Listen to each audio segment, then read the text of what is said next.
needs to spin up. Just needs to get up to speed. Is that what's happening? That's right. Are you David St. Hubbins? I wish. I wish I was. Are you kidding? That guy's got it made. I'm sorry. Yeah. That bloke's got it made. Mm-hmm. Yeah, there we go. Much better. Okay, we ready? How's it going? We ready? I guess. Yeah. I was born ready. Hello and welcome to episode 881 of the Player One podcast for Tuesday, October 10th, 2023.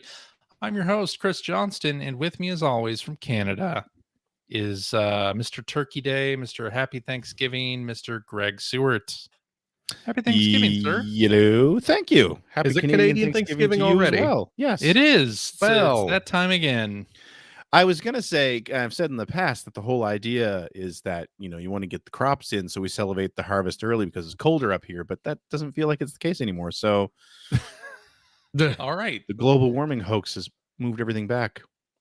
So what you're saying is what Canada should do is move its date back to the real Thanksgiving, which is I don't want to go so far November. as to say real Thanksgiving. Because then you can have a 4-day weekend instead of a 3-day weekend. If you did that. How do you I don't understand. Celebrate Black Friday. You guys celebrate Black Friday is nothing. Yes, we do. Yeah. I celebrate it every year by not going to any Americans are stores. weird, man. More so than Thanksgiving. Yeah. Mm-hmm. Oh wait, hold on a second there, Greg. Why are you What wearing happened gamer here? gloves? They're not gamer gloves. They Greg sure is look wearing like gamer gloves. Some of those neoprene gamer they're gloves. They're racing gloves. You used to see those Racing. advertised in EGM and Yeah, well, GamePro. listen.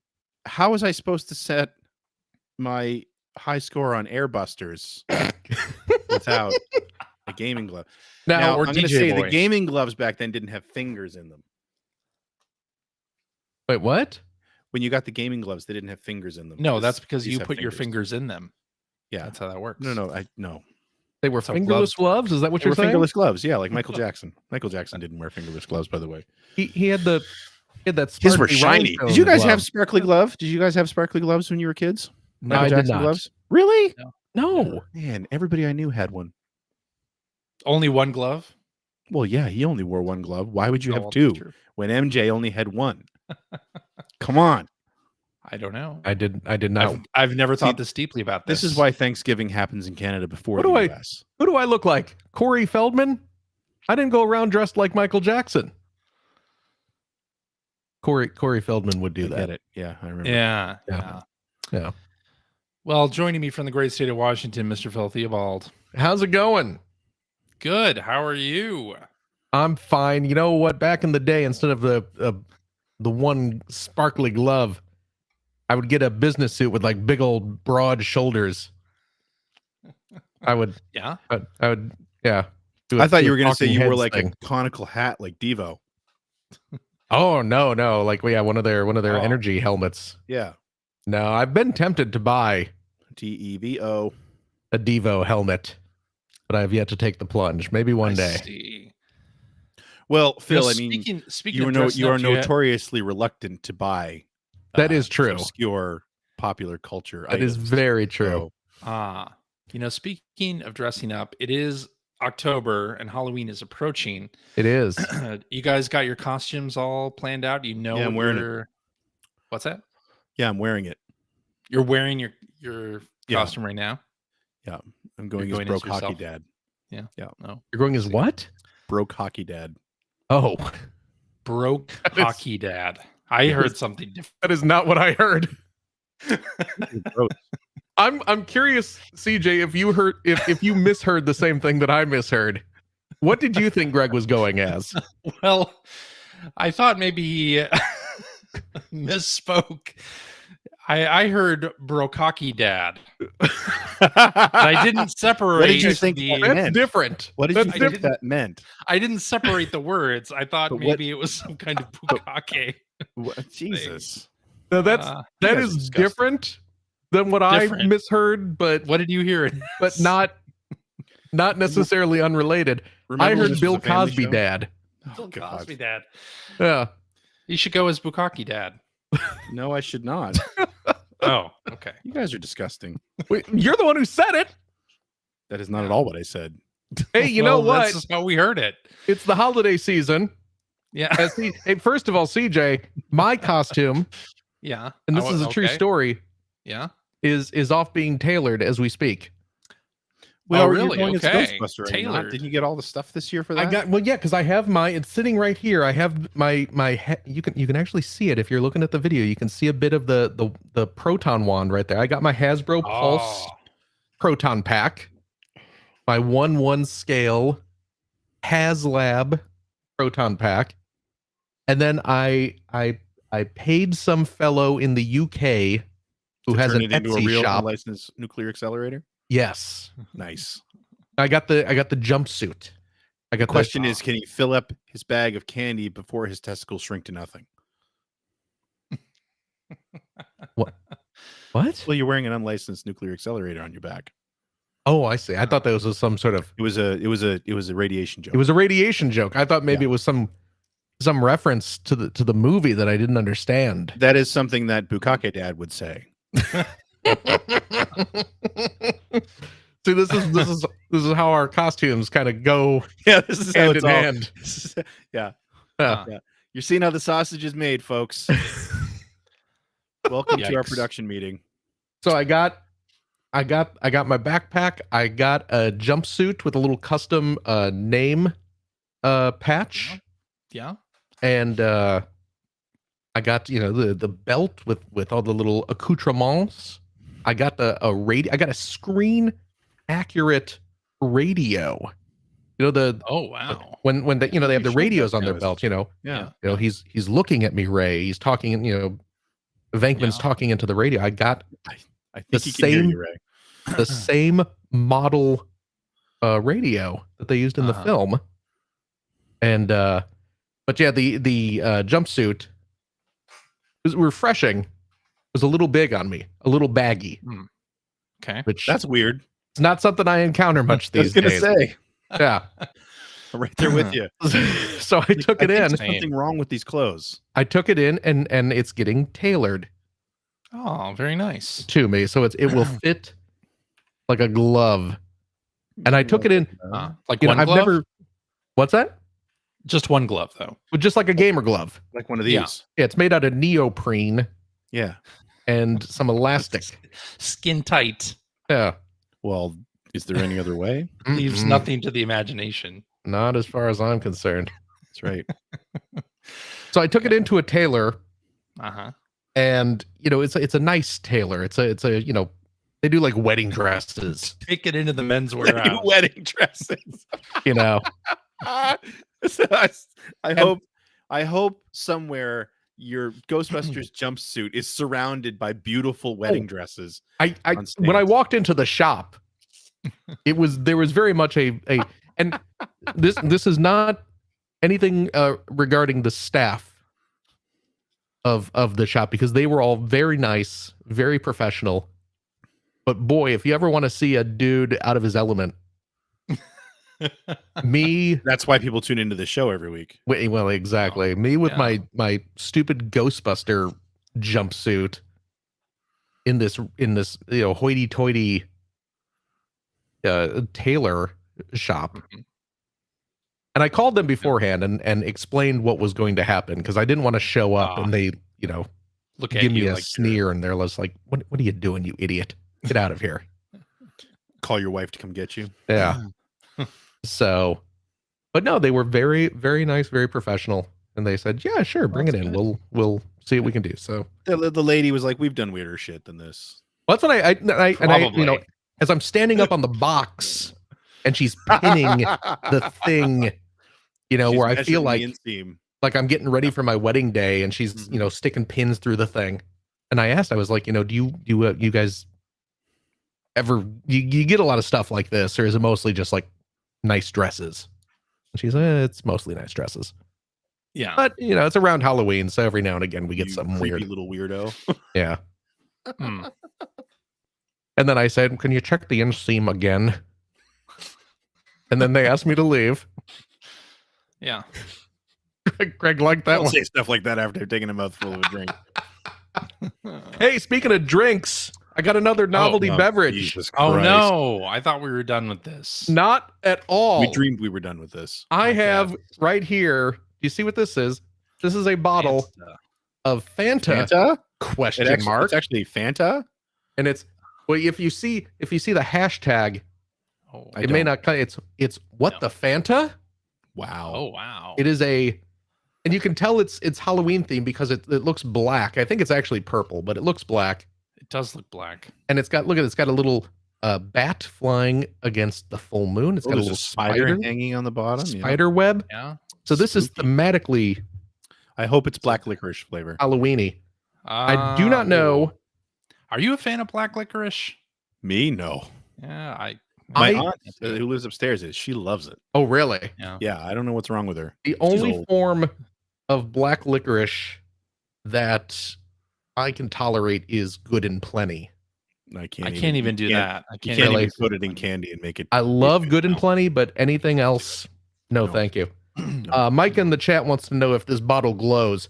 It does. It's a black label, and it looks like it's going to glow because all the ink is in kind of this what looks like glow in the dark green, but it does Nice. not. Huh. So Hmm. we're already off to a bad start. Yeah. I have heard. Now this is the 0-calorie version, mystery flavored soda. So it is a mystery flavor. For a guy who Yeah. was so freaked out Yeah. about eating in the dark, Right. you Yeah. put a lot of weird shit into your mouth. Well, see, I know what I'm putting in my mouth here. No, you don't. You don't know what that tastes like. It's gonna taste like generic random fruit soda. That's what all this Probably, tastes Like like. as long as it's not real food, Right. I don't care what I put in my mouth. Right. But if you serve me real food, but it's too dark, Hey, you know what? my anxiety takes over. Speaking of that horrible restaurant, That amazing restaurant. Amazing. That was good food. restaurant. and you know what? Yeah. I absolutely am free to admit that yes, it is only horrible because I have just hideous anxiety about not knowing what I'm eating apparently. yeah. But again, Fanta? Well, it's what the Fanta, and it's mystery flavor. Yes. I know what it is. It says right there. It tastes like mystery. I know what it is. It tastes like mystery. I was looking into that awful restaurant a little while ago. We're seeing and- how many health code violations. How would Gotta they know? get They something can't see on 'em. anything. And you The can't officer see what comes you're in, eating. they It don't turn doesn't. the light on. Something I discovered that was not made clear to at least me when we were going there is it's a vegetarian place, which makes sense. Really? I thought we had meat. No, All their I'm dishes pretty sure we had meat. was there meat or what is it? Was it actual meat? Because at least, I mean, maybe they got sued at some point between the time we were there.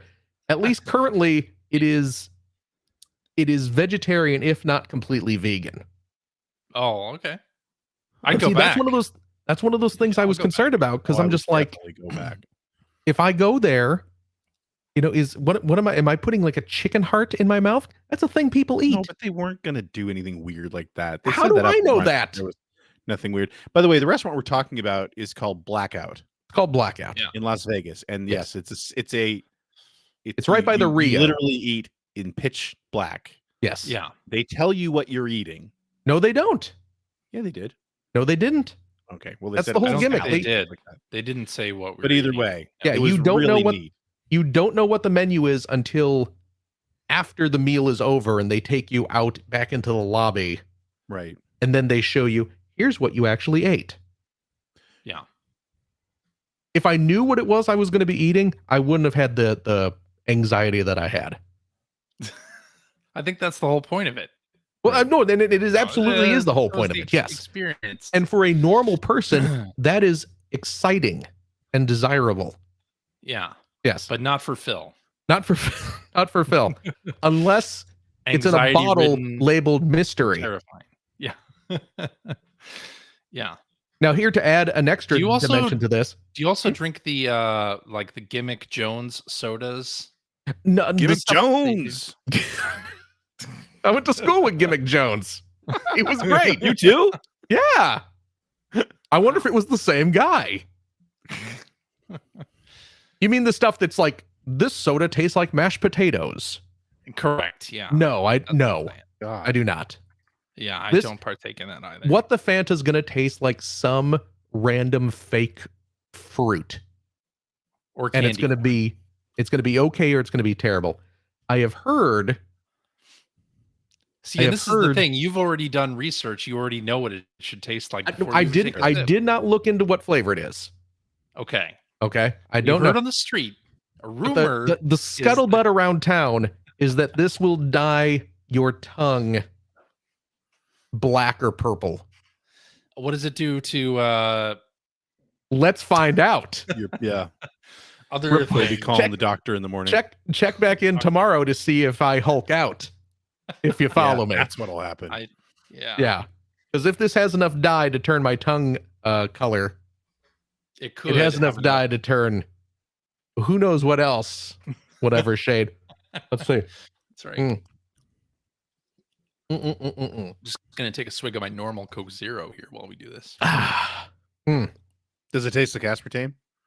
It tastes like. Huh. Oh yeah, Yeah. Oh yeah. You're. Oh, yeah. My he's tongue's did it. already He's an ugly Started. color. a little purple. What Phil's It not has telling you is he started. drank 3 bottles of this before we started the show. Yeah. I was taking a bath in this stuff earlier. Mm. If I were to take off this shirt, my entire torso Uh-huh. is a pale purple. More so than usual. I was gonna say, isn't it usually pale anyway? This just, I don't know. I A again, different shade of pale. this tastes like you go to one of those like Coke freestyle machines. Oh God. Have you seen those? Well, actually, CJ's best friend Mike in chat said that they have Fanta in the They do. mixer and dispensers at Wendy's here. So Oh, they have the the question mark. question mark? What the Fanta? Yeah. I mean, it's soda. It tastes like artificial fruit. It tastes like there's probably like orange and lime and Tastes like something cherry. they wouldn't serve you a blackout. Is that what you're saying? Exactly. You know what this tastes like what when I was a kid we used to refer to as a suicide. Yes.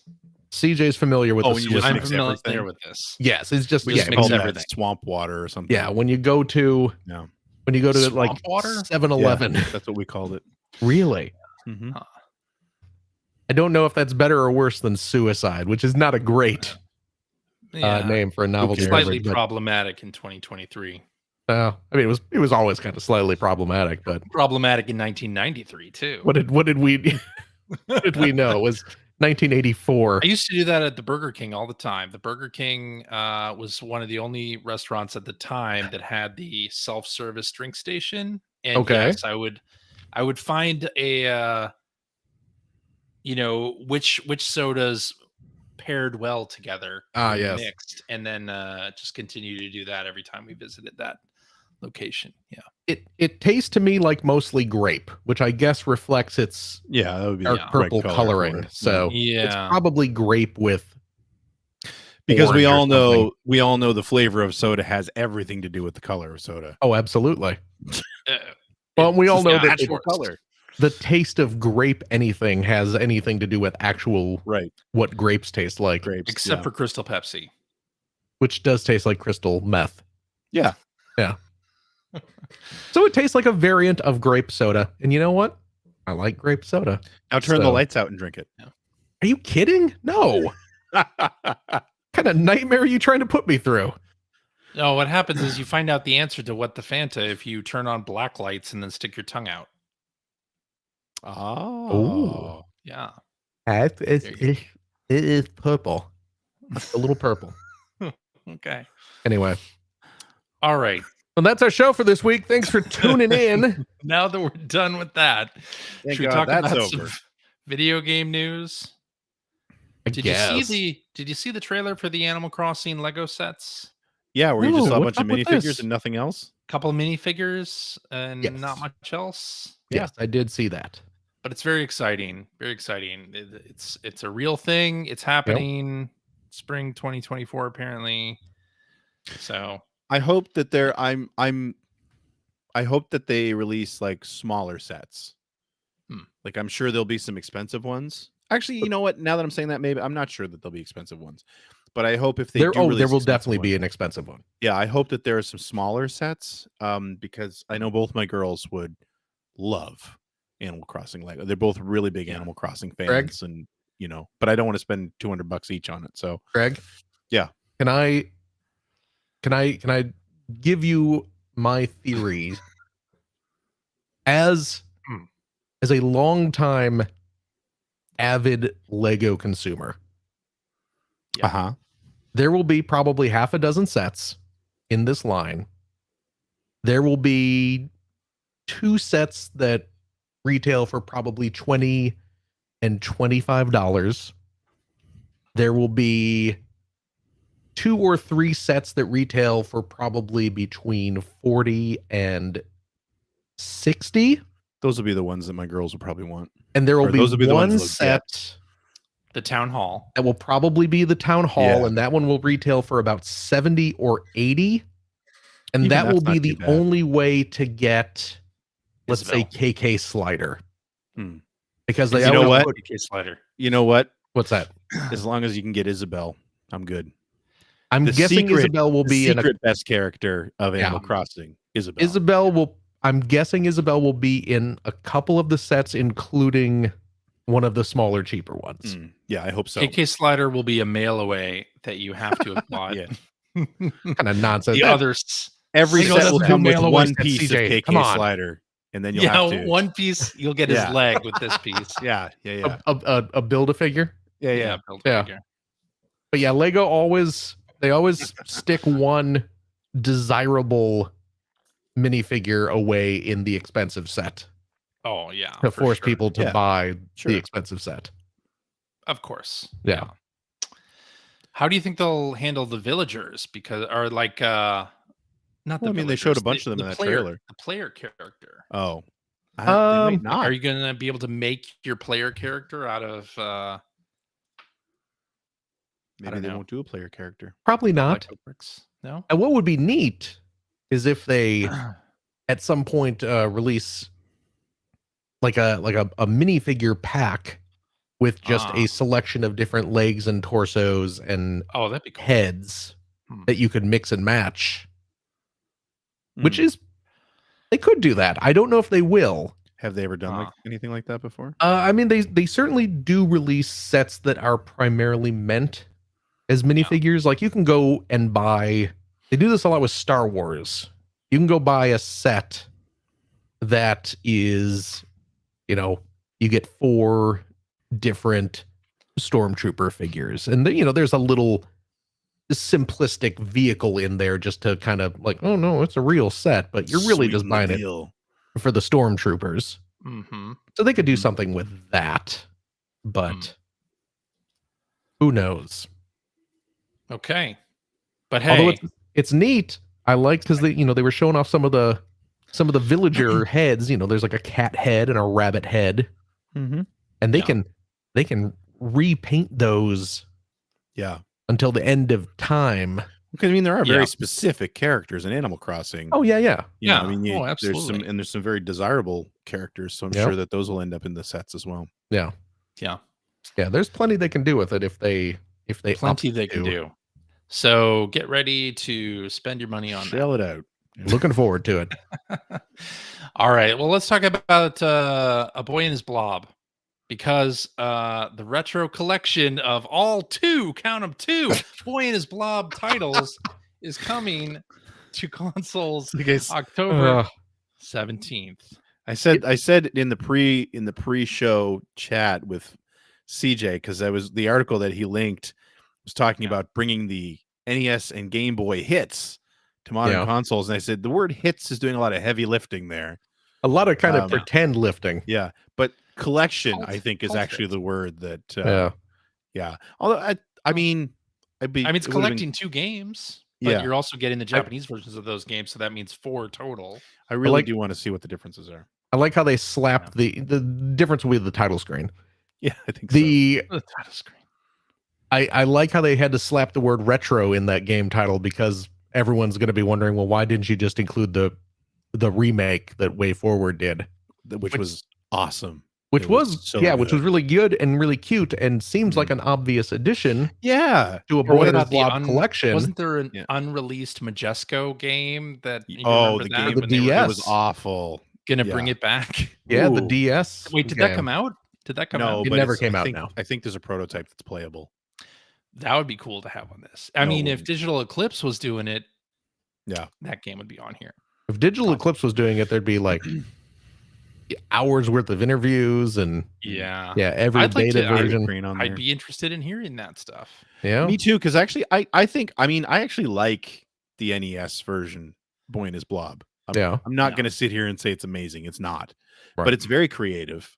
It's very different. For the You've time. never played anything like it, right? And even the Way Forward remake, which I think is a much better game, Mhm. wasn't the same as the original Boy and His Blob. Right.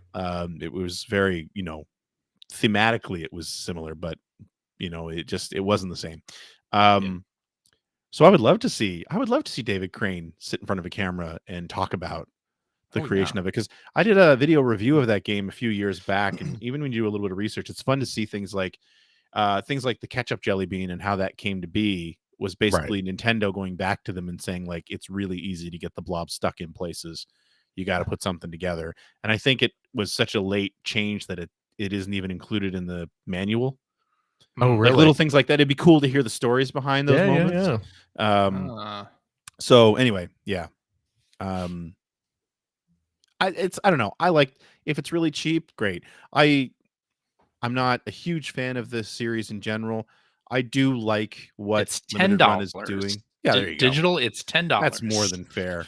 So I do like that Limited Run is basically just using this engine they've created to release all the games Josh Fairhurst likes. So yeah. more power to them. They'll sell. Sure. I think it'll be fun for people to discover Boy and His Blob, the original game, and then maybe they'll like it enough that they hunt down the remake of the Way Forward game, because the Way Forward game is beautiful and a lot of fun. As is pointed out in our chat, the remake is indeed on modern platform. I mean, I have it on Switch. Yeah, but I mean, that just seems like kind of more reason why it should have been in this collection, since it's already available. But again, a $10 release. Yeah. You're not going to add it to the collection for $10. Yeah, bump it up to 20. Make it a real collection. Leave it at 10. I don't want to spend $20. Make it a real collection with like all the games. This is a series with 3 games. Here's 66% of this collection. I've never played the Game Boy game, Me and neither. I only ever rented the NES game. The NES game was a game I really wanted to love. I remember seeing it. The press kept saying it was really good. Well, it was unique. That was. I remember seeing it in Nintendo Power did a huge spread on it. Yeah, and it got me super hyped for it. And then I think I rented it and was like, oh, okay. It was very much because it didn't use a lot of it didn't reuse, at least the first half of it didn't reuse a lot of screens. It was all about exploration. It was all about trial and error. You died a lot in that game, and that was the point. And if that's not what you're looking for, then when you got to Bloblonia, it got pretty boring because you were just running from left to right, screen after screen after screen, and just avoiding enemies. It wasn't as much fun when you got to there, because the game was split into 2 halves, Earth and Bloblonia. So, but I don't know. I enjoyed it. I would never ever sit here and call it a hit. I would never ever sit here and call it a classic or anything like that. It's a cult hit. I would say cult hit or sleeper hit. For $10, say that's fair. Experiencing it. Yeah, for sure. All right, let's talk about some more Nintendo news. Instead of just the Animal Crossing thing. Wii U and 3DS online services are ending in April 2024. Could be earlier than that. An exact date has not yet been determined. But this means any game, especially made by Nintendo, that uses online play or anything like that, it'll be shutting down. Oh, man, I was just playing my 3DS online yesterday. Is that Yeah. right? No, not at all. Oh, I don't remember the last time I played my 3DS. Yeah. So I'll tell you what, though. what's that? I was cleaning out my bedside table today, Yeah. and I found my DSi. Oh, wow. Ooh, That system was really nice. Boy, that system was really Yes. nicely designed. yes, it is. Was there a cart in there? No, Oh, okay. no, all those are already downstairs in the game room. Okay. It's a very nice system. Yeah, It for is. sure. What So else you you wanna don't talk have any about? thoughts on online services ending? You'll still be able to download. Oh. You'll still be able to download like eShop purchases. So this Will you isn't be able to ending buy that. anything, or are those stores already closed? Those are already closed. Okay, yeah. So You'll still be able to mean- re-download stuff, but you won't be able to play online. So this thing we haven't used or thought about in years is going away. Correct. Well, if you still Okay. played Animal Crossing New Leaf, you couldn't visit another player's island, I guess would be. other players are the worst part about Animal Crossing. Wow. When was the last time you played Animal Crossing New Leaf, CJ? Probably about 8 years ago. There you go. Jesus Christ. There you go. Yeah, but it does Are you have going to that, be bummed out that you can't come to my village now? I am so bummed out. You have no idea. You should be. It's probably full of weeds. Yeah. I forget if the 3DS Animal Crossing was the one where you could put in the hi- no weeds. Yeah, hire Oh, City yeah, Hall right. Oh to, yeah, to weed your town. yeah. I think whatever one they added that functionality with, I turned that on immediately. Yes. So yeah. Although I haven't checked in my Switch Animal Crossing Yeah, that's town in true. quite a while either. Yeah. So anyway, I think it's time for what you've been playing. All right. That sounds good with you. Phil, Uh-oh. we'll kick it off with you. I haven't been playing much, as you can see from the outline. I'm in this. I see it. I mean, it was busy. It's a busy week, so I What- didn't expect you to Well, play much of anything. You know what it is? It's kind of this weird buffer time before some big releases come out. Right. Yes. You know, so like I'm obviously very excited for Spider-Man 2. Oh my God, Really I'm so looking excited forward for Spider-Man. to 2 weeks out. Mario Wonder. Yeah.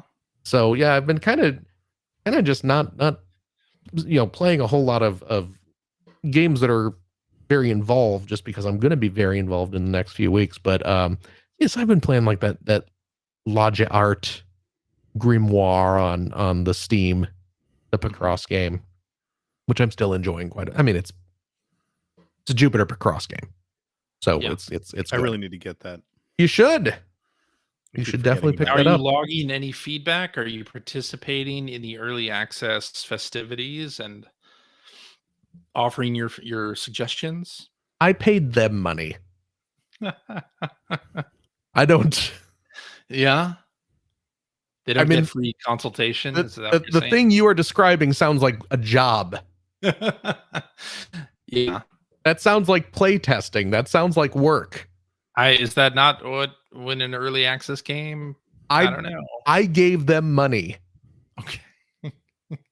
I Yeah. try not to get into the habit of paying people for the privilege of working for them. Okay. All right. I guess the answer is no. I have not been logging in any. I see. I mean, what? So tighten up the graphics on level 3. I mean, yeah, Mm, basically. Boss is coming in. Yeah. Okay. But you know what I did play is I picked up recently. So there's a company question mark called My Arcade. Are you familiar with My Arcade No. novelty video game toys? Not particularly. Okay. So this company, they produce little handheld machines. They produce tiny little arcade cabinets with collections of NES games in them. It's novelty hat. You go to Target into the video game section, and on the little shelf of novelty plush and socks with Master Chief on them, you know, you find these kind of little toys. And, you know, they're meant for like stocking stuffers and, you know, grandma buying a present for her grandkid who loves video games. They do stuff like that with various licensed, you know, they'll produce like a Namco thing with a couple Pac-Man games on it, that type of thing. They recently got the license to the Blue Bomber himself, Mega Man. So they released a little handheld system with all the NES Mega Man games on them. Mega Man 1 through 6. So of course I bought that.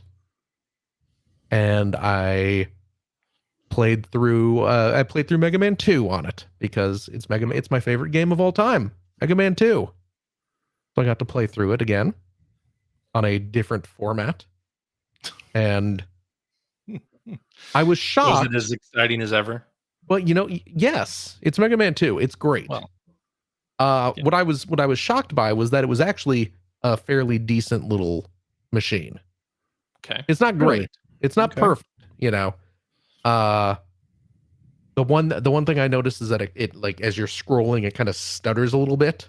Like it's a little herky jerky with the scrolling, but not to the point where it was unplayable, or even to the point where it really bothered me more than just kind of this isn't as smooth as it could be. Sure. But it looked fine. The sound was pretty good. The control worked well. They didn't have any weird, stupid things like the buttons were swapped or anything like that.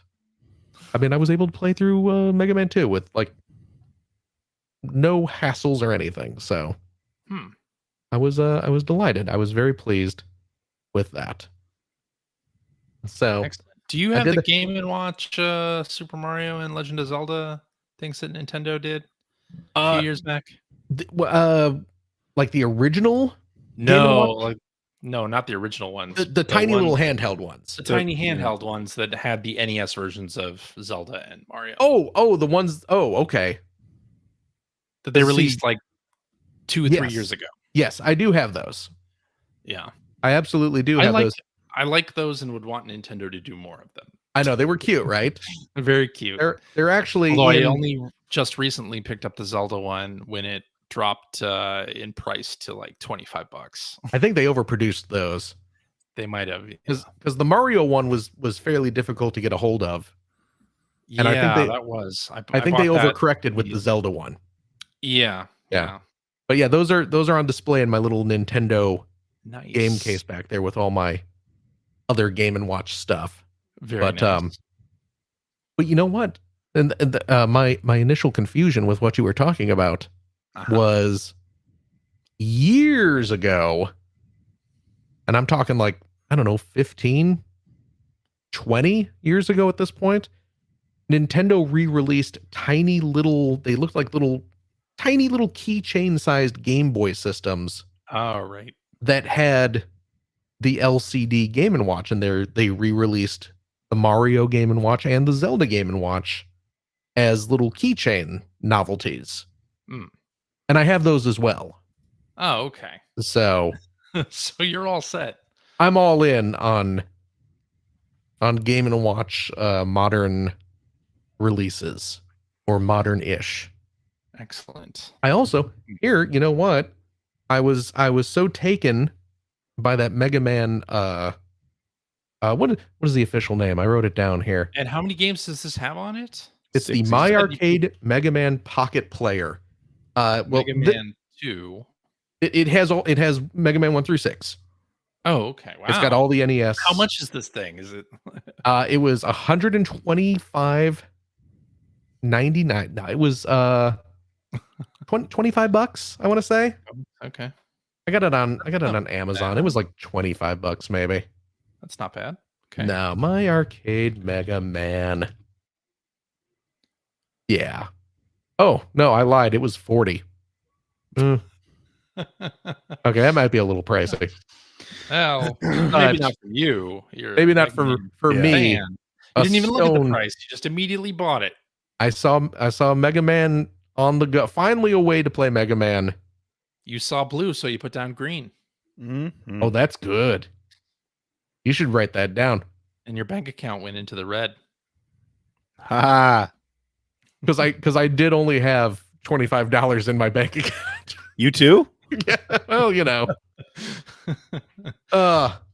You know what? You know what though? I also bought. Look at this. I bought another one. This is what they look like. Oh, that's really nice looking. This is the size of the Nice thing. looking. This one is the I love Atari, the color on that. It's the Atari 50. Oh, look. Oh, Oh, nice. Look, you can see the screen reflected Nice.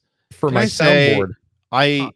as I've gotten older, Yeah. boy, do I appreciate that 70s tan yes. color palette. Like, Yes. when I was a kid, by the way, for all Yeah. you youngsters who see all the images on like social media about what it looked like in the 80s and it's all neon and it all looks like Saved by the Bell, it's bullshit. It all looked No. like that in the 80s. No, It was all brown and tan and shag carpet and wood Yep. paneling, and Yep. because we were living the remnants of the 70s and the 80s. So this Atari And I one here really like that.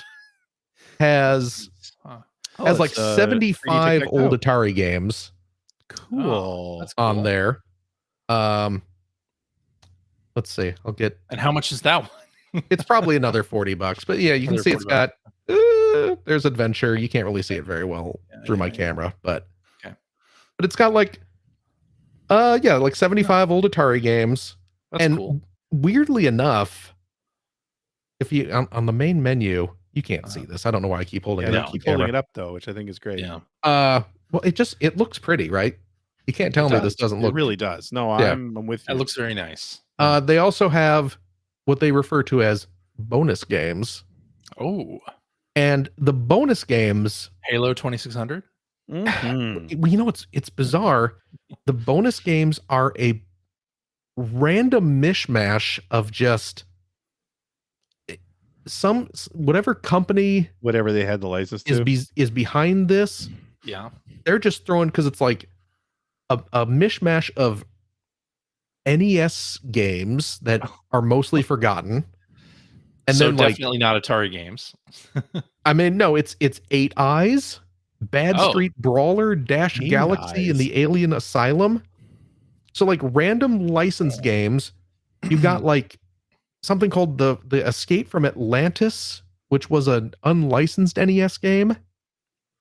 Huh. You have something called Mermaids of Atlantis, which is a non-porn version of the porn NES game Bubble Bath Babes. Is that a Hotchin game?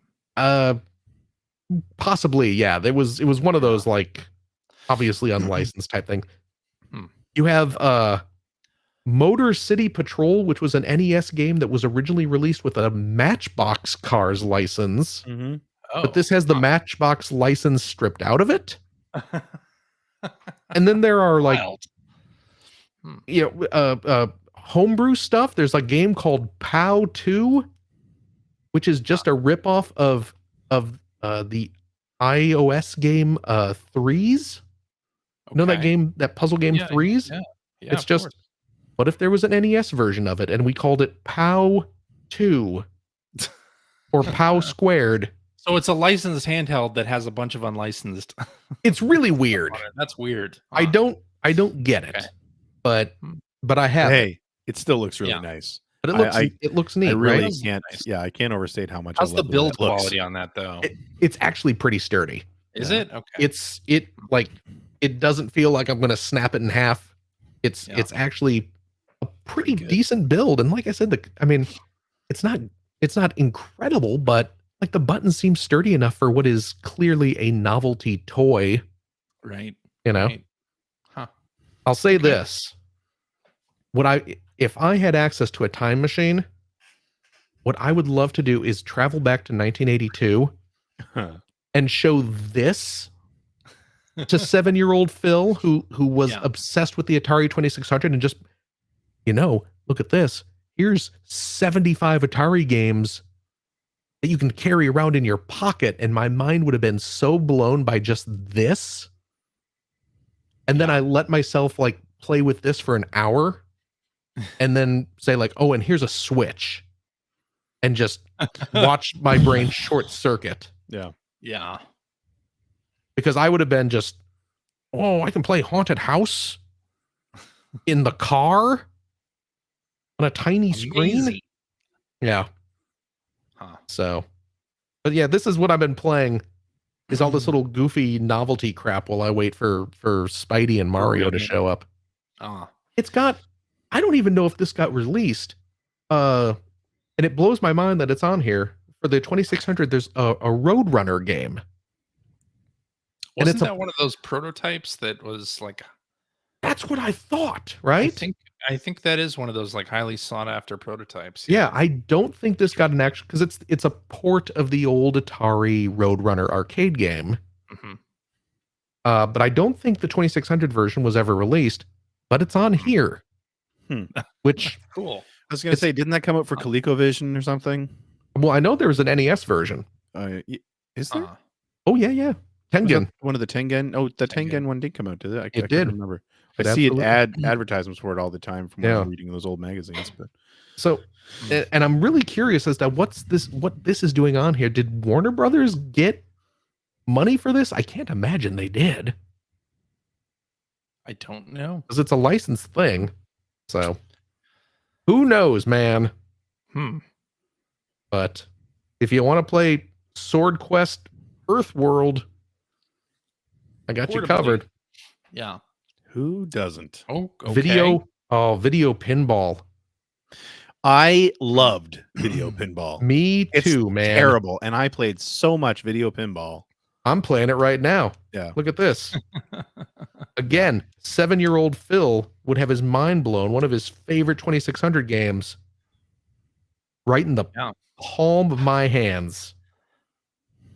I love. Think about all those like handhelds out there now, the Ambernix and the Retroid Pocket, and all of those that do like systems up till like the PS2 and whatnot. Yeah. Being able to like play all of those games portably is pretty awesome. Just It in is. general. And yeah, if you went back in time and said, hey, check this out. Imagine this, like in another 10, 20 years, we're probably going to be playing PS5 quality stuff portably, right? Probably. And that's going to blow our minds. Yes. If we're Anyway, still here. Alrighty. that's the nonsense I'm playing. What about one of you lads, whoever wants to go next? Well, I'll go next. Please do. And like you, I'm kind of in that middle ground where I don't want to like start anything too in depth, because I am like ready to play Spider-Man 2 and Mario Wonder. Yep. So I'm just kind of like bouncing from game to game, really. And that's good, because this week is Steam Next Fest. And I don't know if you partake in this. Steam Next Fest is like a week-long event where developers put up demos for the games that are coming out within the next 6 months or so. Okay. Oh, okay. And it's a really fun event where you can find a lot of games that could land on your wish list and whatnot. And they had something crazy, like over 1,000 demos. Oh, jeez. Fest. Like, there's a really long list of games, but some people have started putting up demos early. So I tried 2 of them: Deep Rock Galactic Survivor and Another Crab's Treasure. So I don't know if you're familiar with Deep Rock Galactic. It is a multiplayer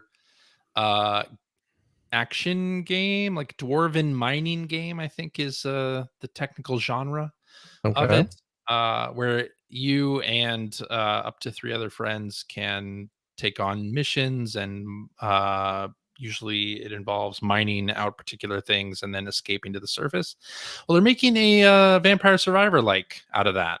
So Deep Rock Galactic Survivor is a single player game, and it's very much Vampire Survivors, but with the same kind of Deep Rock Galactic skin over it. So you're playing as a dwarf.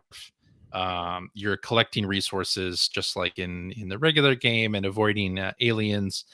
And it looks a whole lot better than Vampire Survivors, but that's not difficult to do. But it plays very similarly. Throwing shade. Man. I mean, a lot of are you going to grenades say from the cheap Vampire sheet Survivors is I a think great looking Vampire game? Survivors looks fantastic. I think it's just fine for what it is. That's how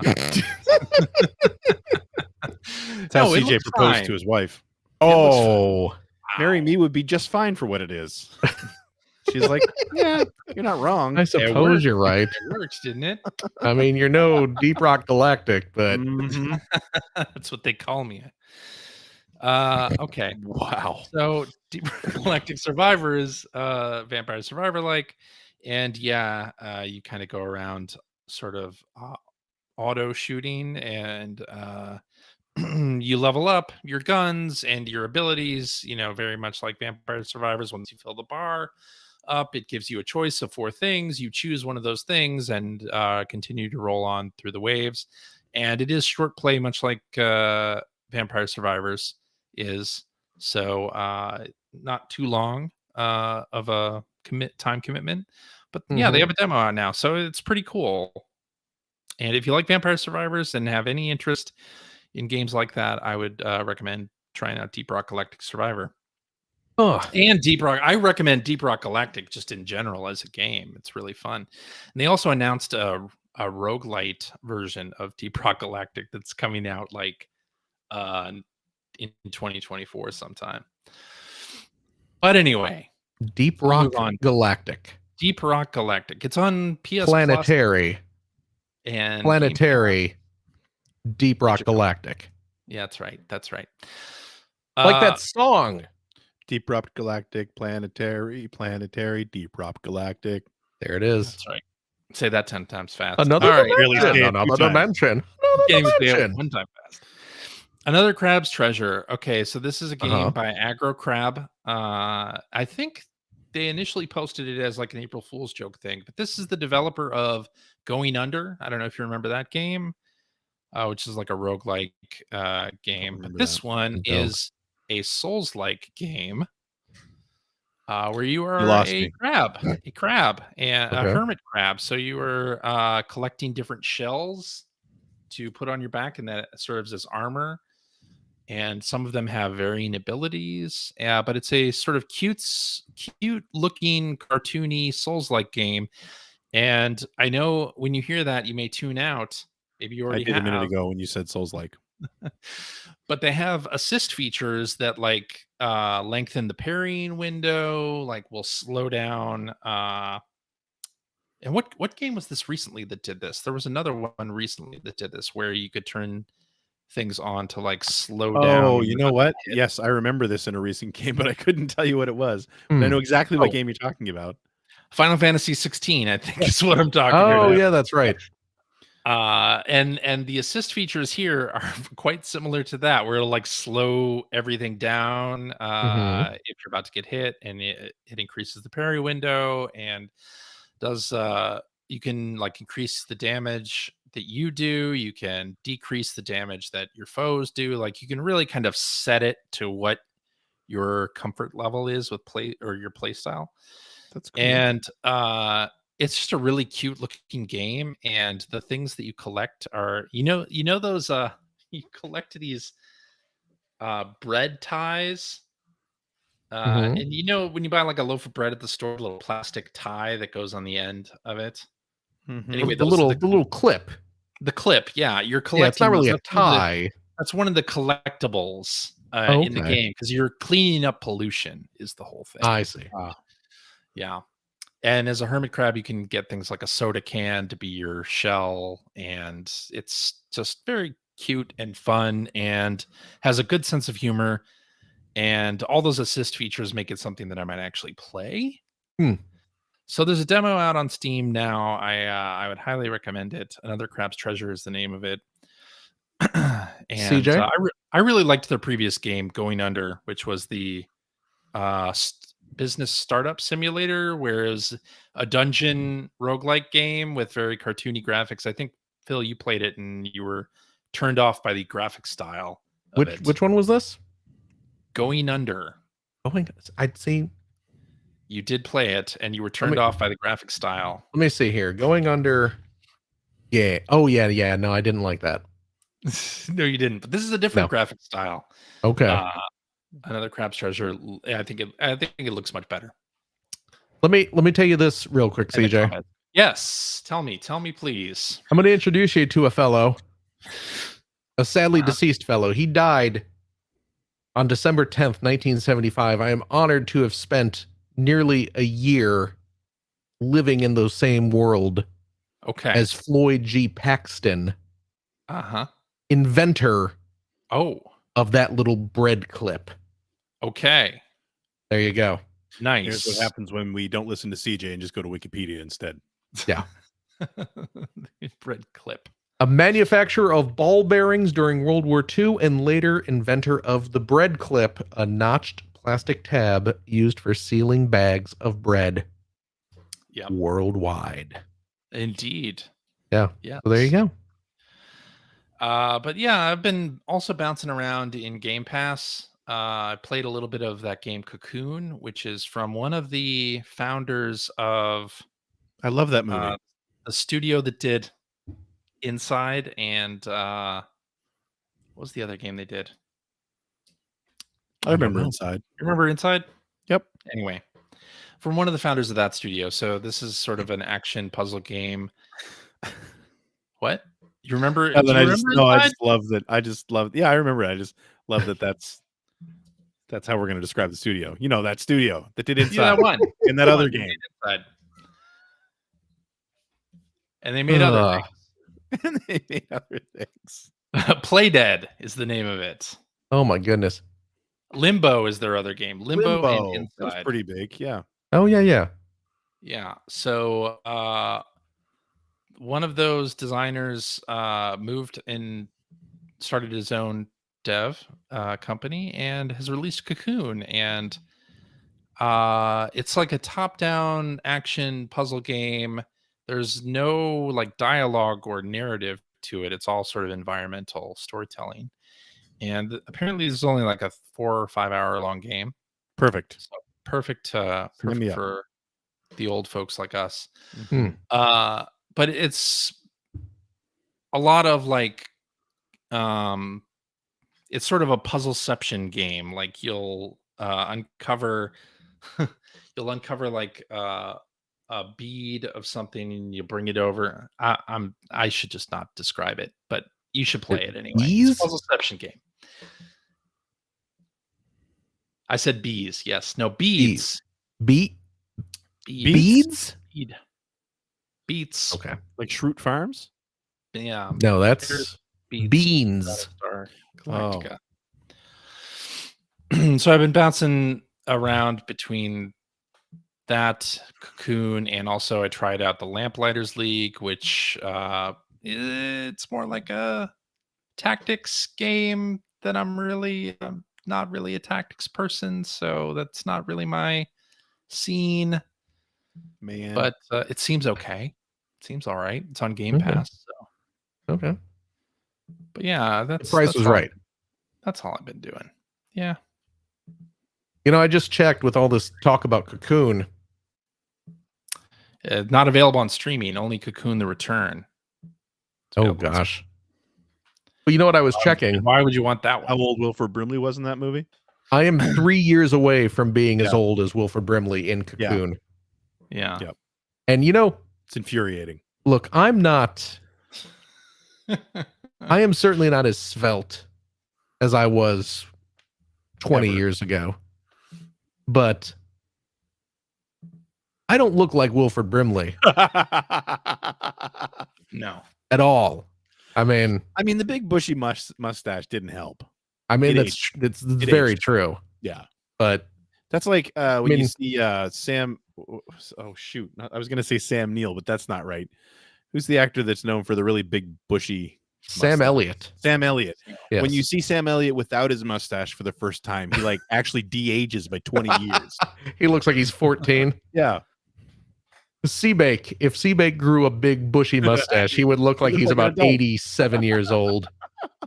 But as is, he's like 12. Yes. Clean shaven Seabake is a baby face. Is a little infant lad. Mm-hmm. But yeah, big bushy mustache would. Was it just because everyone smoked? And they all dressed older. Yeah, I guess that's true. People dressed in ways that just made Respectable? them older. I wouldn't go that far, but no self-respecting 47-year-old back then was wearing printed T-shirts and shorts like you and I are at all times. I actually am wearing shorts right now. Yeah, so am I. Yeah. Yeah. CJ's not even wearing pants. No, I am. Like the British meaning of the word, or Yeah. thank God. Yes. Ugh. All right. Yeah. That's all I've been playing. So, Greg, tell us about what you've been playing. I'll tell you what. There's a Uh-oh. reason I'm wearing my racing gloves. Oh, Hi, Phil. let's hear it. Hello. Forza Motorsport. I'm playing Forza Motorsport Oh. this week. Oh, So I ended up getting an early copy of the game thanks to Shoplift? expansion pass, the Xbox Oh. expansion pass Okay. aha. podcast run by friends of the show, Luke and Logan. I don't Oh, know if how Logan kind. runs it, Yeah. but Luke runs it.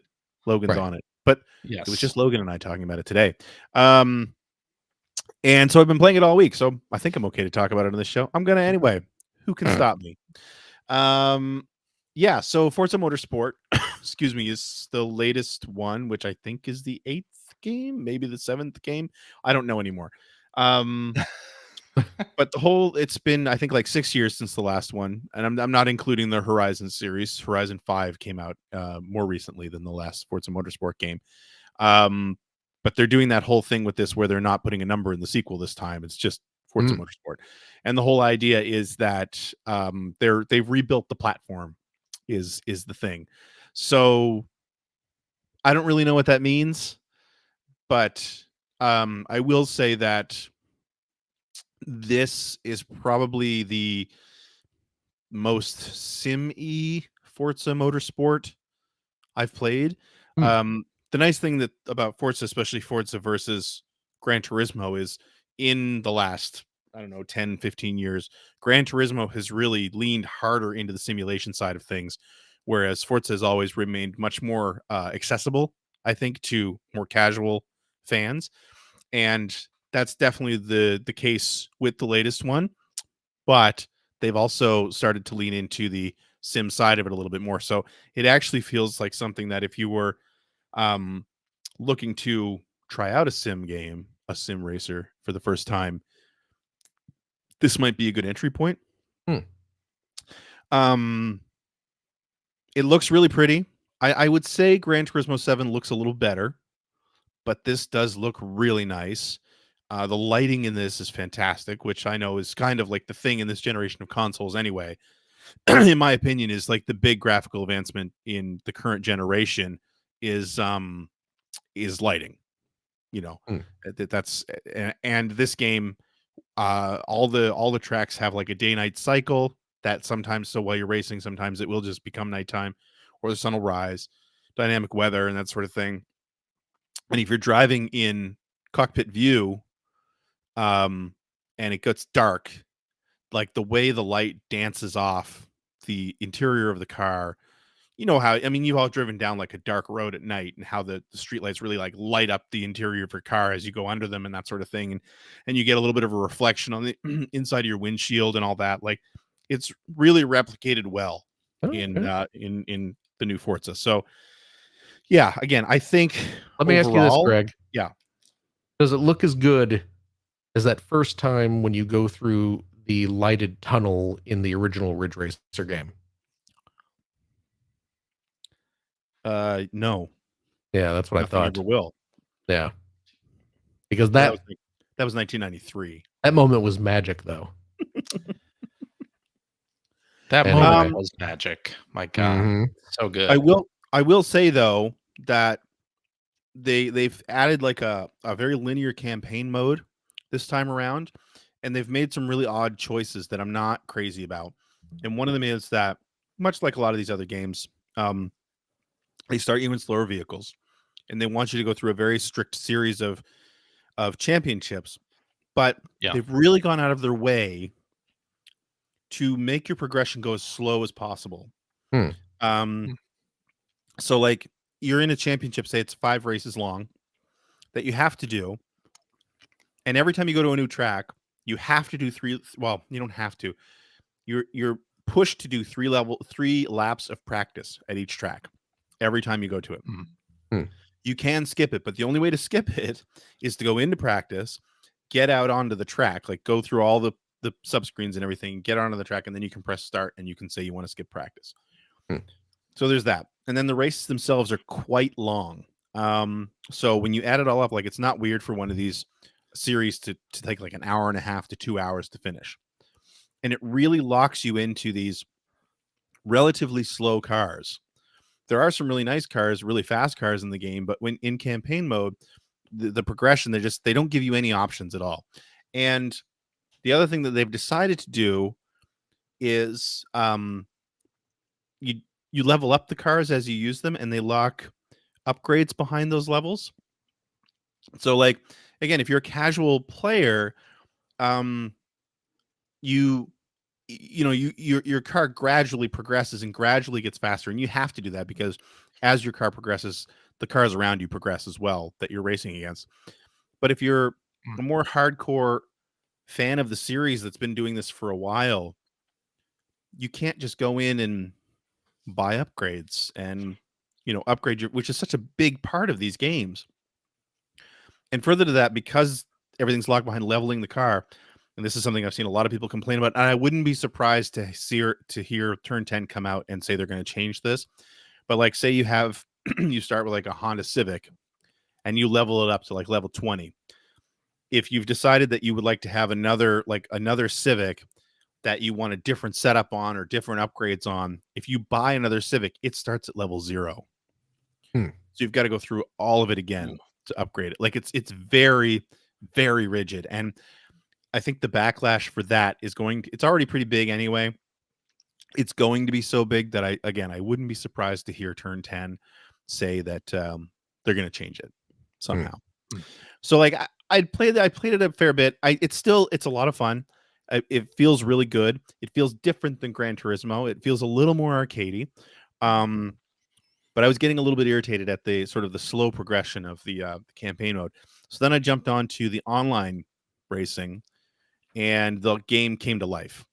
It's so much faster. Like you're in race cars. There's a linear progression in online as well. Like they want you to run 3 races that will determine your safety rating, so they can match you up better in the online hoppers. The online hoppers are very similar to the GT Sport mode in Gran Turismo 7, where the race starts at a certain time. So if you join before the race begins, you've got a chance to go out and qualify, and then you can just run practice laps until the actual race starts while they're waiting for the hopper to fill, which I think people who are more used to the Forza style might be a little bit irritated at that, because you can't just jump on with randoms and do a race. They're at scheduled times, but there's so many of them going constantly that you can always find one that's like less than 10 minutes away. But yeah, the online racing in general is fantastic. It's like super solid. It runs great. I'm not seeing cars jumping around. You've got the standard, you're going to have people that are a little bit bad and crazy at this game, and like they'll run into you and that sort of thing, either on purpose or not. I mean, I've been wrecked a couple of times on purpose, it felt like, which I wasn't very happy about. But for the most part, the underlying tech is great. And the other thing that I was super excited about is I use a steering wheel and a racing rig for our Gran Turismo series, which, by the way, the new season is starting up this week. But it's a Fanatec DD Pro. It's only compatible with the PlayStation 5 and the PC. So I ended up ordering a new wheel rim that lets me play on the Xbox as well. I'm going to hold it up here. So I ended up getting a McLaren GT3 wheel. Oh, jeez. So that gives the Fanatec Xbox Series X support as well. And so I've been playing it with the wheel, and it feels really good. It feels really good. So I'm overall I'm really happy with it. It's been getting like 8s and 9s. I think that's a pretty fair score. Again, there's some weird choices on progression and stuff like that. But overall, the underlying, like, they've been really pushing this as sort of a new platform for the Forza Motorsport series. And I would say the underlying platform is really solid. Especially when you put a wheel on the thing, the cars all feel different. They feel right. Like if you've got a car with a ton of power, they can get really tail happy when you're coming out of turns and stuff like that, which is how it's supposed to feel. With the force feedback on a wheel, you can really feel when the front wheels are losing traction.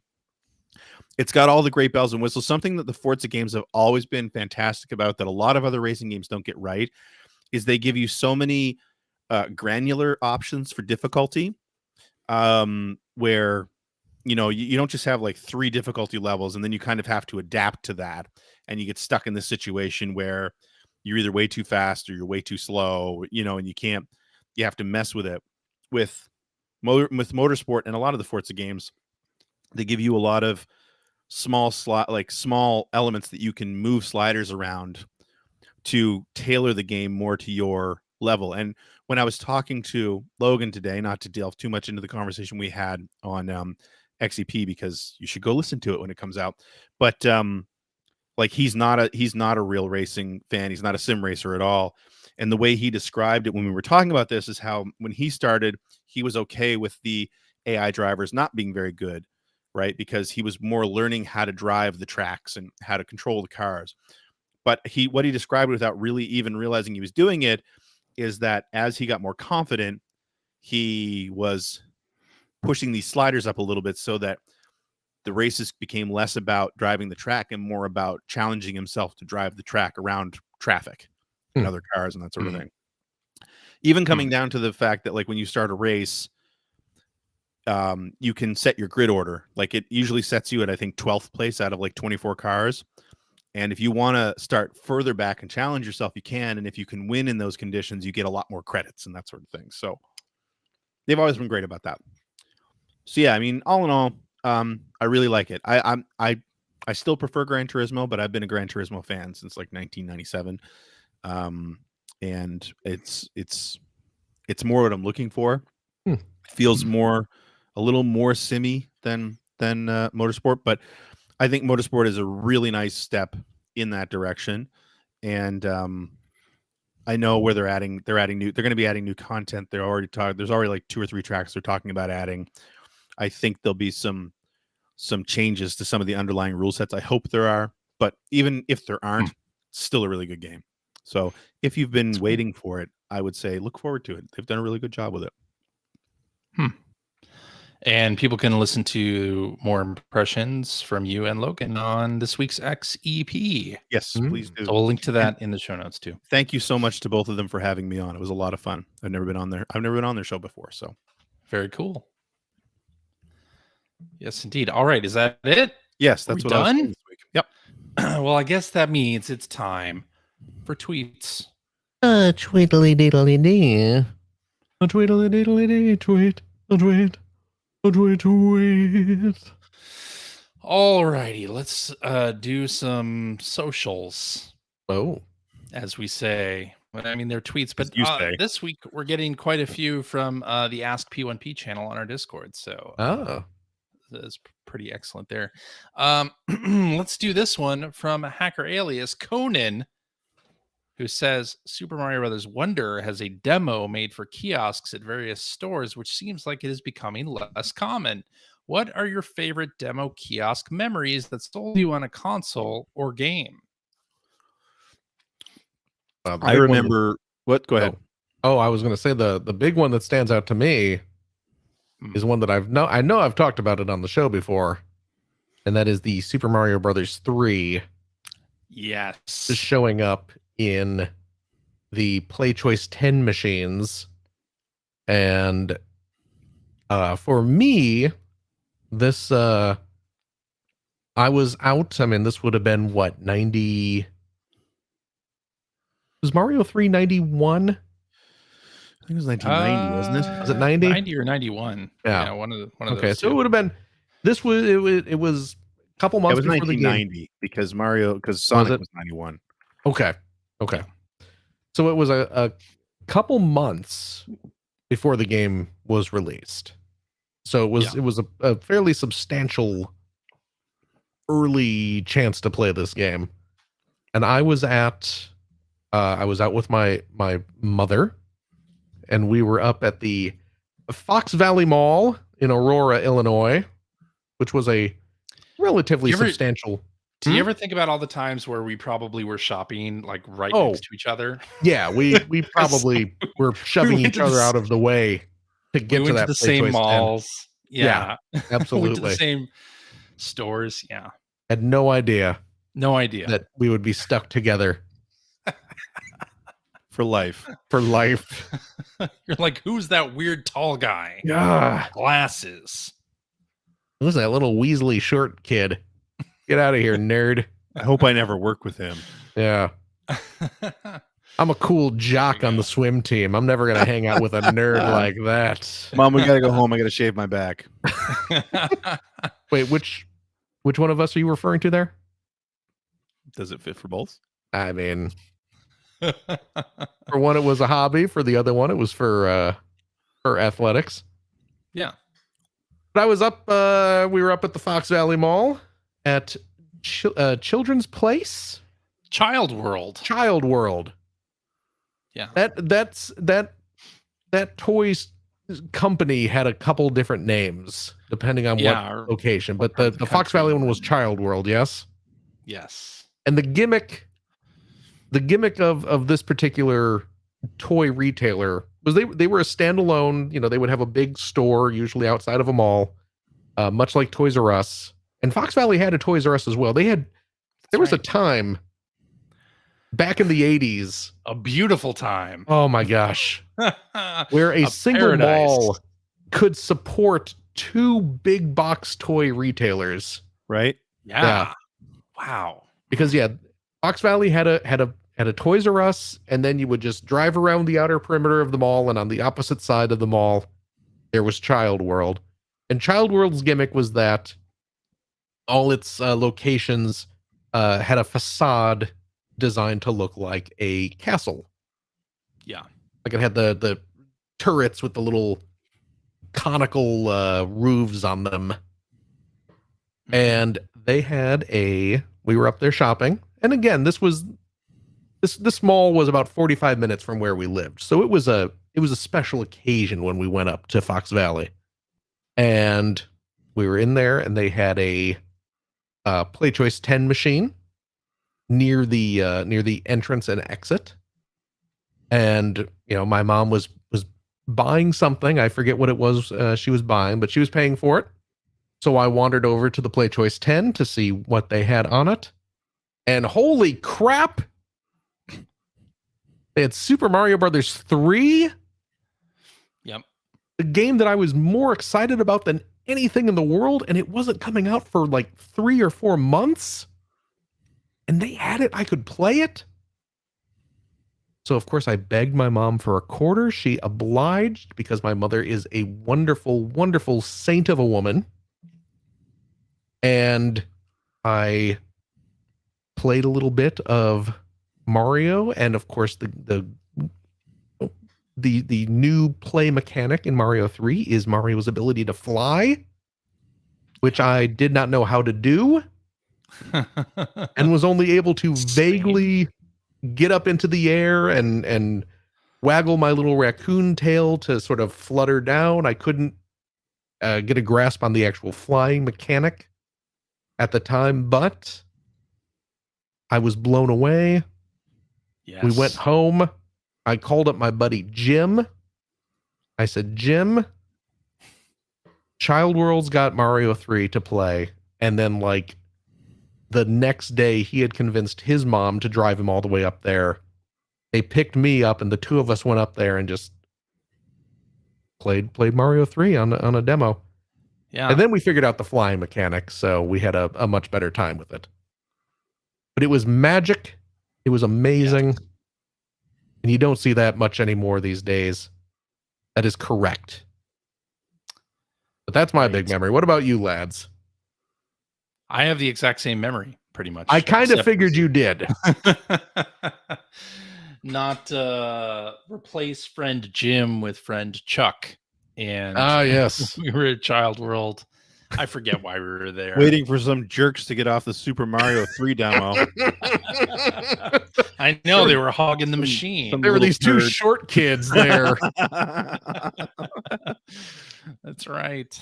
But yeah, we played Mario 3 and it was amazing because I had been reading about Mario 3 in magazines by that point. Yep. And it's like, Oh, hell oh yeah. shit, it's right here. Yep. Remember, Mario 3 was And- out in Japan like 2 years before it came here. I know. It was released in 88. Yeah. We did. Oh, we- Did I we tell had you? no So there idea. was a family near where I lived that had moved from Japan to Naperville, of all places. And anyway, this kid was in our school and lived Yeah. across the street from a friend of mine. And though he wasn't home, we convinced his mom to show us Mario 3. The kid wasn't even home. No, he wasn't home. Can we come But- in and play your son's video games? Can we see Mario 3? And yeah, it was Super Mario Brothers 3, and it was in that the Famicom like half looking NES cartridge, Yeah. the smaller cartridge Oh, yeah. form factor, and it was like, oh my god, it's real. Yeah, but yeah, it came out like 2 years before in Japan. Yeah. Which is crazy to think about, but yeah. And then I guess the only other one really, because I was in the video game press for a long time, so I'd already played like a lot of, like if you're talking about Xbox or N64, GameCube or things like that, it's like I had already played those before seeing a kiosks. But I was out of the industry when the 360 came out, so the first Oh. time that I experienced the Xbox 360 was at a GameStop.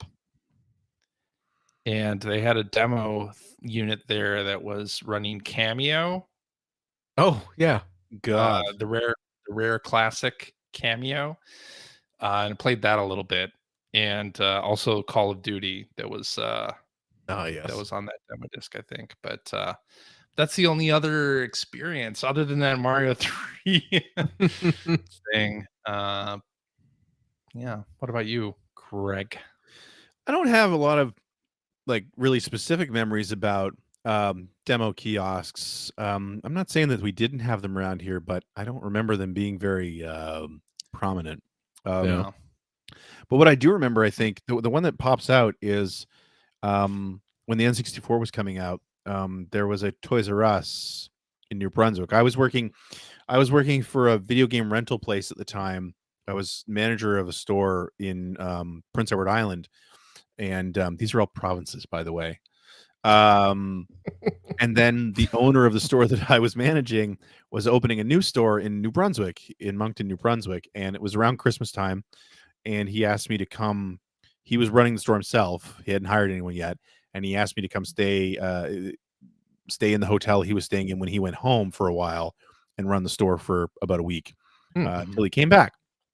So I did that.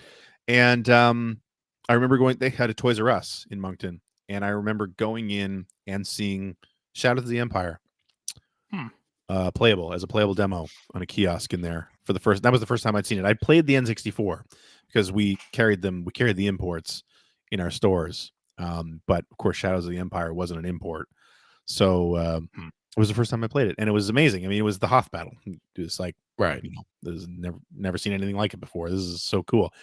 Turned out the game wasn't all that amazing, but that scene was. That first level, though. So, yeah, that's the Yeah. one that really stands out. Otherwise, I don't really have a lot of memories about game kiosks. You know, it was amusing because back in the day, I used to work at Babbage's, which of course Yeah. is now GameStop. But back when I was there, it was still called Babbage's, and we had at the time we had a couple demo stations in our store, which was at the Fox Valley Mall in beautiful Aurora, Illinois. We had a PS1 demo unit, and we had a Nintendo 64 demo unit, and we had Nintendo rep would come around every so often and swap out the cartridge that was meant to be demoed in there. So that was, that was kind of a regular thing. But we would occasionally, we had keys to these demo units, of course, so we would occasionally just plop in whatever game we were excited about, or if there was some new game we wanted to show off, we would put those in, which was always fun. Putting in some of the more obscure games in systems just to kind of let them play. This is irritating stick in the PlayStation Yeah. kiosk. all the stores that I worked in were all locally owned. Yeah. So we never had any of those like official kiosks. We just Oh, had really? TVs up with PlayStations or Saturns or something plugged into Oh, them. So yeah. we did the same thing. It's like, who cares what the popular thing is? Right. What's the weirdest, coolest thing we've got? Absolutely. Let's put that in.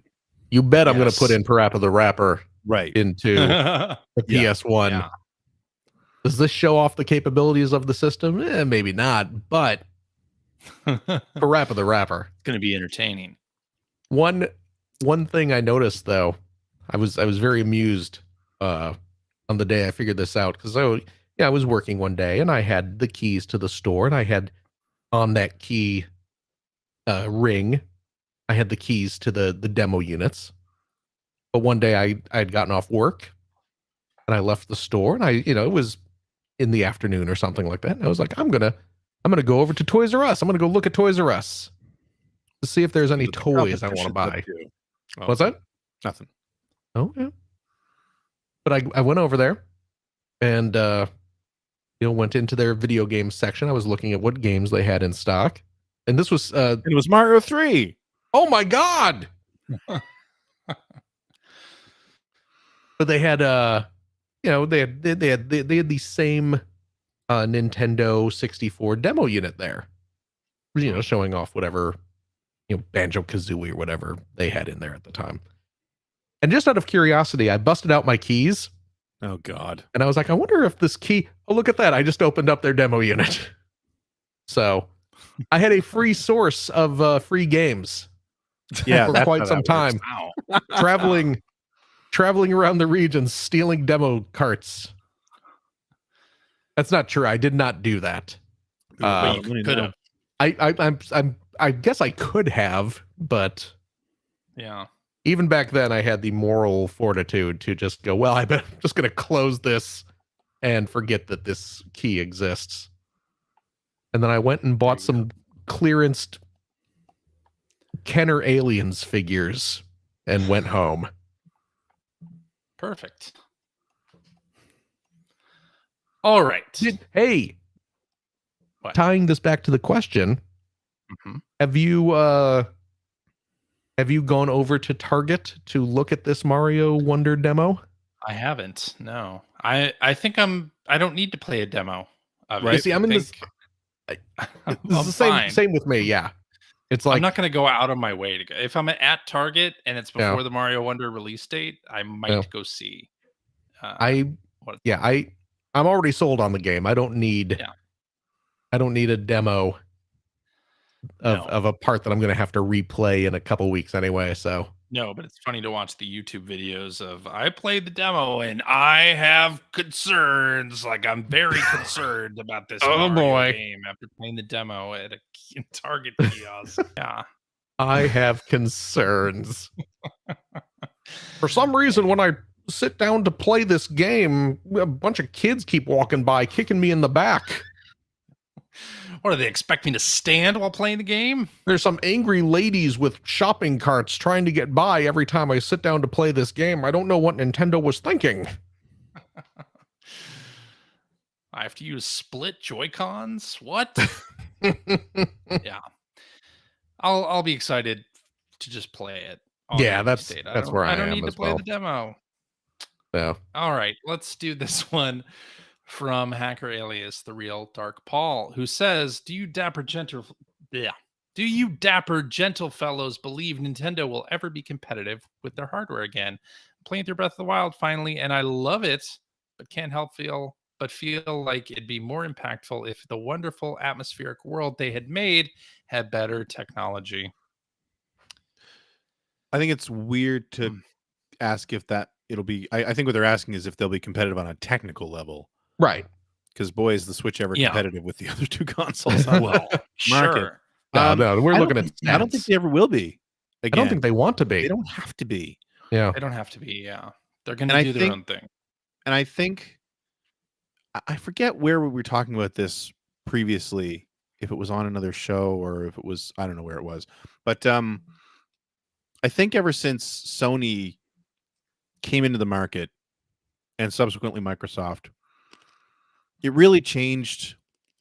You had these two like behemoths that had so much money to throw at this stuff.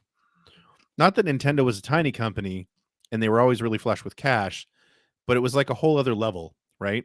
And Nintendo did sort of, I remember this now. This conversation, we had this when CJ called Nintendo a toy company, but oh boy. But I think when they finally figured it out that you don't want to get into a spending battle with those two companies because you're never going to win that. That I think they've learned now that they just don't need to. Yeah. Why bother? Why put yourself in that position? So no, I don't think they ever will. I don't think they ever will either, and I think it'll be fine for them. I do. Microsoft and Sony consider Nintendo their competitor anymore? Really? I think they do. I mean, you still have to look at it from a standpoint of those are dollars being spent on video games that they aren't spending on our console. I suppose, yeah. But they seem to be competing with each other. Yeah. They seem to be just competing with each other, and Nintendo is its own thing out there. That's why it's going to be so interesting to see what the Switch 2 ends up being, right? If it is like, not only is it more technologically advanced, but is Nintendo going to run to update their previous games to run better on the new Switch hardware? Sure, that's what Nintendo does. You think they will do that? How many times? You think how many games on the Switch have they re-released that were on GameCube and Wii U and? Yeah, but this is going to be like the same platform. That's the only thing I wonder about. Like, how are they going to handle that? So I have the digital version of Tears of the Kingdom, and if Switch 2 is backwards compatible, and I'm assuming that it would be, like, what is the process then from getting like a higher res, more technically advanced looking version of that? Like, are they going to charge for that? Are they going to just update the game? Like, what? I think when they release a significantly new system, I mean, they'll just re-release the game for full price, like they always do. Well, they definitely will in stores. Yeah, they'll put it out on a cartridge, but I'm talking like digital. I guess we'll see. I'll probably buy any of that anyway. So yes, you will. What does it matter? And I think that's where we should stop for the day. Oh, yeah. Well, all right. Alrighty, and that is our show for this week. Thank you very much for listening. If you have a question for us or like to comment on something you heard, you can direct that to @P1 Podcasts on any amount of social media that's out there. We're probably there. You can direct that to that, or you can join our Discord server and direct it there, or join the Ask P1P channel on our Discord server to ask a question for the show. It's just that simple. If you prefer the traditional way of doing things, you can go to our website at player1podcast.com, where you'll find our contact information. Wouldn't the traditional way be like writing us a letter? Snail mail, yeah. Popping it in your mailbox? I guess, yeah. Just write us at P.O. Box. And what else is on our website? Oh, blog entries about Sega CD stuff from Mr. Greg Seward. You'll find Generation 16 episodes there as they happen. You'll also find show notes and links to all the things that we talked about during this episode, and a link to our Discord server where you can discuss this episode with us and our other listeners. If you would like to subscribe to the Player One Podcast, you can do so by visiting player1podcast.com or by loading up your favorite podcast listening app. We're also on Spotify. You can like us on Facebook. You can watch video archives of our show on the youtubes.com/P1 Podcast, or you can watch us live most weeks on the YouTubes, the Twitch.televisions, the Facebooks. Yep. You know what? Follow one of our social media accounts to find out when we are doing our next live show. Typically, it is Sunday evenings at 5:30 specific time. So join us, won't you? And I'll tell you what, if you like what you've heard, and how could you, head over to patreon.com/P1 Podcast. Throw a few shekels our way. There is a wide range of Animal Crossing Lego sets. I have to buy it for my kids. Greg needs them for his children. Phil needs them for his child. Phil's child's not allowed to touch his Lego sets. No, he really. Boy, oh boy, There you go. Finn. I love him to death, and you know I do. Jesus. He just does not care about Lego. Wow. He's Like what happened? They say it skips a generation. I mean, it must, right? Yeah. So I tried my On the plus darndest. side, Yeah. since that's the thing that's skipping, he'll probably get the male pattern baldness. So you'll probably feel better Oh, about absolutely. The poor Yeah. dope. Yeah. But it. that's Not like okay. CJ. I will bravely purchase all the Animal Crossing Lego in his stead. You have to have courage for that. Yep. A lot of courage. I don't like to use the word hero, but you do. that's absolutely true.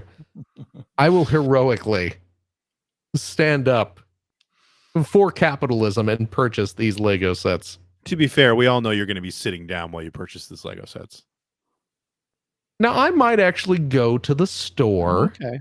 I work near a Lego. I work within walking distance of a Lego retail store, which Okay. seems like a bad idea. I was going to say. Yeah. Hey, it's Friday. Paychecks are here. Cool. I guess I'm going to go get lunch at the mall. Oh, God. Oh, my goodness. I How did this accidentally Lego fall into my lap? wandered into the Lego store. You know, it's funny because I was I don't have my DVD. I still have a lot of my old DVDs because I've never bothered to try to sell them because they're not worth anything. I need to just throw them in a Right. box and say, somebody come get this. Give me like $5 or something. Right. But so I have them stacked up on a shelf downstairs, and I just happened to walk by and notice them the other day. And I was really thinking about back when we were all working in Chicago, Oh, yeah. how every Tuesday, because that was Yep. the same day video games came out too. Yep. We just drive to Best Buy Yep. and buy any DVD that we were remotely interested in. Doesn't matter. I have Correct. such a big DVD collection full of movies I only ever watched once. Yeah. Yeah. Some of them I watched a lot, but Did you ever Most watch of them I this movie before? I have not, but I'll buy the DVD. yeah, baby. It's got director's commentary. Oh, my It's God. got bloopers reels. It's got 3 hours of documentaries on this movie I've never seen. It was new technology and it was exciting. We were kings. Yeah. I You're brought, still doing it. the The Lego I brought thing. the Frighteners and Blues Brothers based on Phil's recommendations. and I'd never seen You ended either up really movie liking before, the Frighteners, I remember. before purchasing the DVDs, and I love those movies. Yeah. They're fantastic. both great films. I saw Frighteners at your place. That was the only time. That was the first time I saw Oh, it. so good. I saw Frighteners in the theater, and I knew nothing about it. I somehow missed every trailer, every commercial. Some friends of mine took me to go see Frighteners because they were familiar with Peter Jackson. Mhm. This is a Peter Jackson movie, by the way, if you don't know the Frighteners. Yeah, and you should definitely watch Yes. it because it's really good. And I mean, this was pre Lord of the Rings, obviously. Yeah. But they knew him from like Brain Dead. Was this post Dead Alive or Brain Dead? Yeah. Yeah. Dead Dead Alive. Alive. Meet the Feebles. Yeah. Back when Yeah. Peter Jackson was weird. Yeah. Boy. Yeah. Miss those days. But yeah, it's a great movie. It's like talking about James Cameron pre-Titanic. Or Tim Burton, 90s Mhm. Tim Burton. Remember when Tim Burton made good movies? Remember when James Cameron made something besides Avatar? No. Ah, He made some great films. Anyway, let's finish this. I'm sorry. Okay. yes. We will take your money for Patreon, but we're not actually going to spend it on Lego. That's a joke. I'm playing around. We will, of course, spend it on the podcast, the streaming that we do, and all whatever cost CJ has to pay to get this thing out to you. That's where your Patreon funds really go. But I'll tell you what, we're not just taking, we're giving, friendos. If you are a Patreon supporter of the $5 tier, Cheap. you gain access to a special secret bonus episode every week. We record it right after this, where we play games, crack wise, having fun, doing all those things we can't do on the regular show. CJ, Yeah. Do we have a game this week? We do, Phil. We have Oh a game. my gosh. What a relief. This is from our Canadian friend Mike, who Oh, has sent us I'm busy. a quiz, an EGM preview quiz oh, created with the help of AI. oh no, So another very AI similar to one? that- very similar to that Gollum apology note that was written with ChatGPT. This will be very similar to that. Oh my goodness. Okay. Yeah. Well, this promises to be weird. It probably is. So tune in, And you probably Patreon want to friends. watch the video version of this one. Oh, is it? Is it? assume. It's okay. Yep. Please look forward to it. And I'll tell you what, if you have a couple bucks left over, head over to patreon.com/Greg Seward, where you can help support Greg's outstanding, and it is outstanding web series about North America's favorite runner-up, the Sega Genesis. Thank you, Phil. And if you are a supporter of the $5 variety, What a bargain! That's a hell of a good deal. oh Satan, you know how to turn a phrase. I consider myself a bit of a wordsmith Yeah. as well as a prince of lies. I'm sort of multifaceted in that sense. Yeah. I'm sure one really helps with the other. Jack of all trades, master of all trades. That's the devil. That's the old saying. Thank you. Anyway, you have a Patreon? I do, yes. And if you support the Patreon to the tune of $5 a month, It's you cheap. get access to the Mostly Weekly Commute, a series of vlogs where I talk about the videos I'm working on and anything else that comes to mind. Hail Satan. Please consider supporting the show. It's very kind of you to say. Thank you, Greg. We're all friends here. You know what? Hail to you as well. Aw. It's Thanksgiving. Why not, buddy? So hail yourself. Thanks. Yeah, you got it, dude.